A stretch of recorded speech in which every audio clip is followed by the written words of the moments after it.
Hello. Hello. It's Kimberly Borgans. And today I wanted to talk to you about something that happens to women, especially strong, capable, experienced women. And it's kind of subtle. It doesn't come in loud, it doesn't come in obvious, right? It's just something that kind of happens uh, in little suggestions, right? Like, well, this might not be good enough. Or you don't really need that. Why don't you just go with this for now? And before you know it, you've been talked out of what you actually want and you settle for something less. I wanted to share with you a quick story. I was recently in a car accident and my car was totaled, my sweet little convertible that I just enjoyed driving. And here's the thing about it, I knew exactly everything that car had. I knew the standard in which I appreciated that car. I knew, what it had in the, um, sorry, I'm thinking here. I knew what it had based on, the perks, the bells, the whistles, all the things that it had that I really enjoyed. And I started looking for a new car because she was totaled out. And unfortunately, they don't make my car anymore. They don't make it. It was a little hard top. They don't make the hard tops anymore. And so people were, making comments about, well, you know, you could just go with something different. You could go with something smaller. You don't need all those features, right?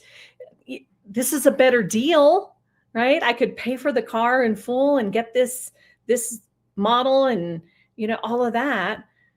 It might be a better deal, but really it was more like a lower standard for me. Now, my standards are a little high sometimes for me, but I figure, why not get something that I want, that I really want to enjoy? And I just felt like I almost got talked out of getting what I wanted. And it was funny because I was having a conversation with my son. And I said to my son, yeah, I'm looking at a different kind of car because dad doesn't enjoy riding in my car. It's too low to the ground. With him being over 6 foot tall, it's hard to get up. By the way, all the males in my house, my family, they're all over 6 foot. And I said, and so he could get in. If I get a different car, he could get in better. He might enjoy riding with me. When we go anywhere, we're always going in his vehicle. Really just like my car. And my son said to me, he's like, Mom, Dad has his own favorite car. Get your favorite car. And I just went, wow, you sound like your mom. Because that's the kind of thing that I would say to my kids, when they're trying to settle for something less. And he said it to me. But I really started to think about it. I really started to think about how, I almost got caught settling for the kind of car that I want. And sometimes in business, we get caught settling.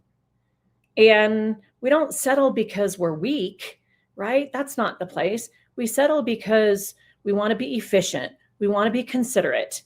We're tired of doing the research, right? Tired of the search. Trying to be reasonable. See, I was trying to be reasonable that my husband would enjoy getting into a different car or something. I also, a lot of times women, I know I've gotten myself in this trap, but maybe you have, is not wanting to seem like you're too much, like you're expecting too much, like you think you're kind of diva-ish. And that's not what it is. And I would just want to say very clearly, I'm not too much. You're not too much. We've just been surrounded by people that were comfortable then with less. I know that I was. I have been, not my husband. I'm not saying that. Pardon me. But think about our clients, our ideal client. You know the one. Think of your ideal client for a quick second. You know that one that you really want to get. But then They're questioning your pricing. They're pushing your boundaries. They drain your energy. But you said yes anyway because, well, you needed the money or something. It's still business, but maybe it's misaligned with you. It's misaligned with your business. Maybe they're not really your ideal client. It's the client you're settling for. And every time that you say yes to that client, you say no to the one who would respect you, that would pay you, who would elevate you. Don't settle for your ideal client. How about vendor relationships? You hire someone and something just feels off. Communication is kind of sloppy, energy is off. They're not delivering at the level that you expected. But instead of addressing it or replacing it, you adjust. You tolerate. You lower the bar. Why? Because starting over feels harder than settling. Employees and your team. This one could hit a little hard for some leaders. You see the potential in somebody, even if they don't see it. And they could rise up, but they're not. And instead of holding, that standard, you start managing around the problem. You shrink the expectations for that employee to fit their performance, to fit, working with them. That's settling in real time.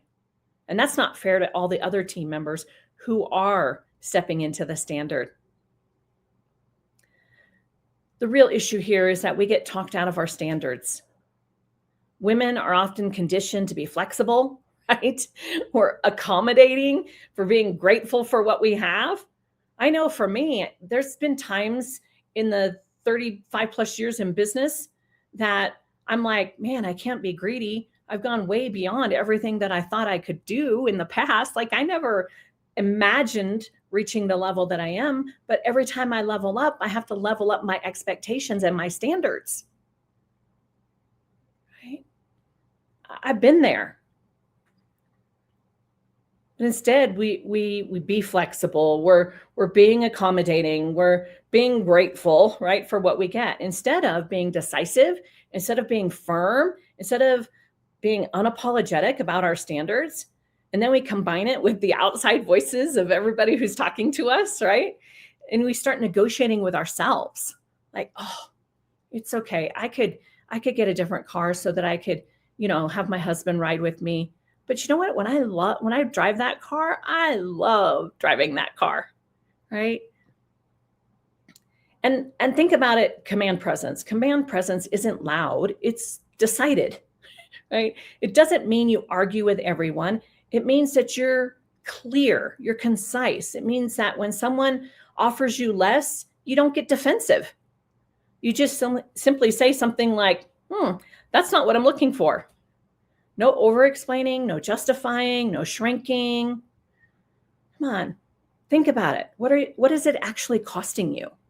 It's costing you time. It's fixing, those things that you never should have accepted in the first place, right? I was looking at different cars. I was wasting time on trying to find something that would be suitable to support my husband instead of what I really wanted. My energy, right? It was misaligned. Money, yeah, I could have paid for a cheaper car, right? But why?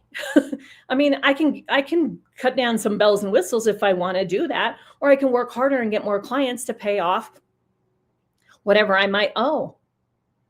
And sometimes when we do this, our confidence, right? Our confidence just takes a hit. It tells us that we have to distrust our own standards. I don't know about you, but that's not the kind of confidence that I want to do.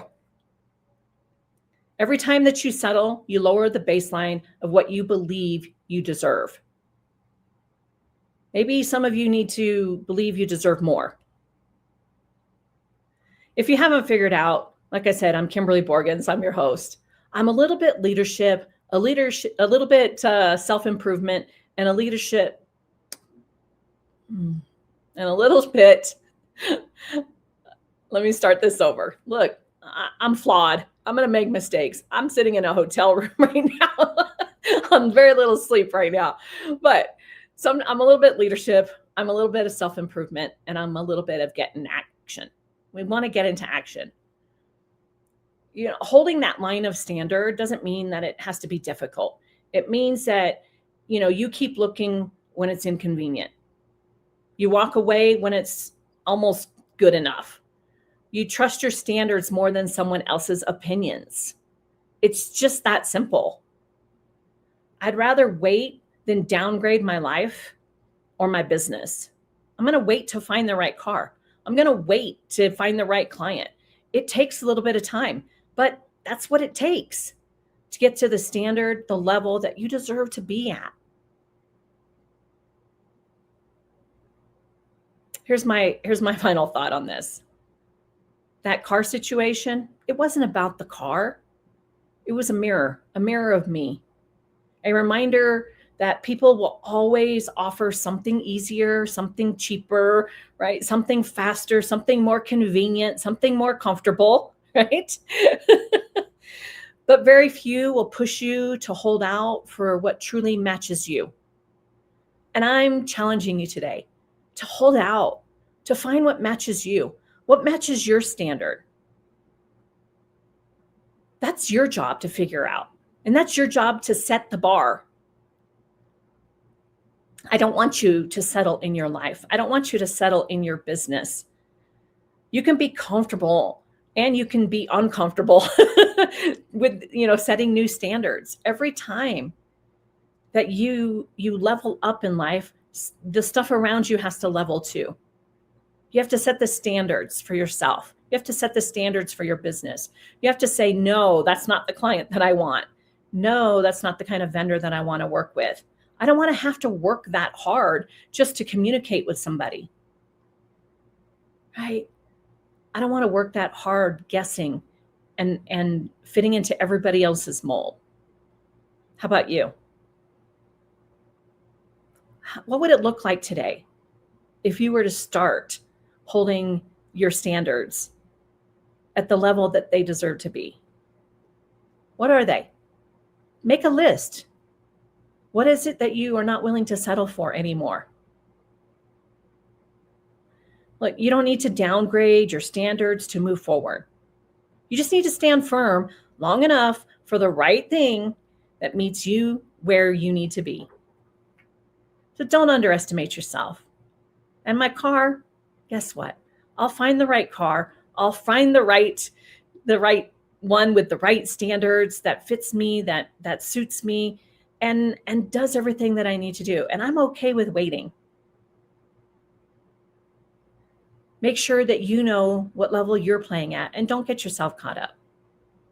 Look, step into the shoes of somebody who is above you, somebody who has higher standards. Step into those shoes and say, you know what? I want to be like her. I want to be like that CEO. I want to be like that person. Those are the bonuses in life. Be blessed and go visit me at KimberlyBorgans.com and, sign up at the Hive Hangout. Say hello. Love to have you there. Be blessed. Have a great week.